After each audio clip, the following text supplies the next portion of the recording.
Chapter 3 The Sandbar.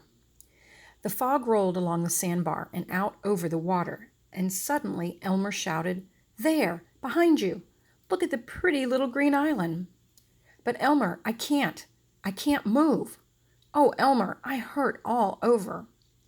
The dragon grunted and groaned and strained and struggled, but he was too stiff to move at all. "Elmer, do you really see dry land not far off?" "Nice, near, dry, green land. And the water shallow all the way. Are you sure you can't move?" "I'll try again." "How stupid! I can't even see the land after waiting here for it all night long in the soaking wet water," complained the dragon, glaring at the miles of ocean before him, which was all he could see. Elmer walked around to the dragon's head and pretended not to notice that he was crying. "Elmer, I guess I'm not much of a dragon. A little storm comes along and forces me down, and I stand in a little water for a little while, and it makes me so stiff that I can't move a single muscle." "That's not at all true," said Elmer.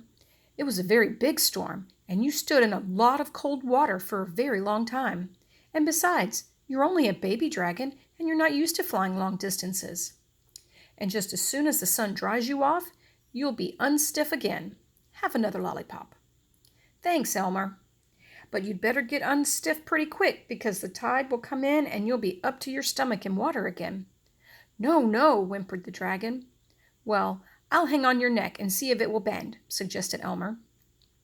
He jumped up and caught the dragon's neck. He dangled for a moment, and then both he and the neck thumped down on the sand. "Ouch!" groaned Elmer and the dragon.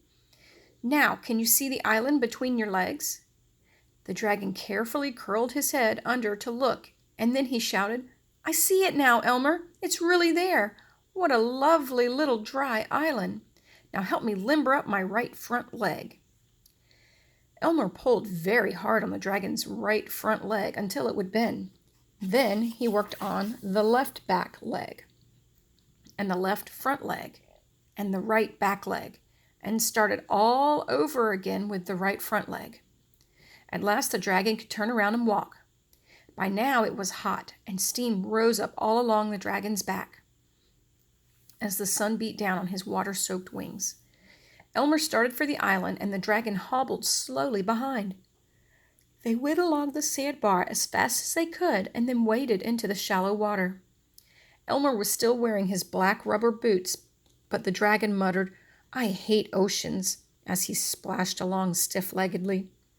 Finally, they came to the pebbly beach of the tiny island. Above them rose a cliff, and the green vines hung over the edge, making a pool of the shade.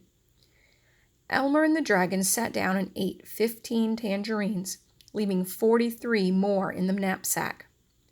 "I wonder who lives on this island," said Elmer, wiping his mouth on his sleeve. "I think that's a path over there. Come on, let's go exploring." "I'm afraid I'll have to rest a while longer," said the dragon. "My wings are still wet and heavy, and I'm awfully hungry. Tangerine peels don't really fill me up, and I'm terribly thirsty, and maybe I'm going to faint."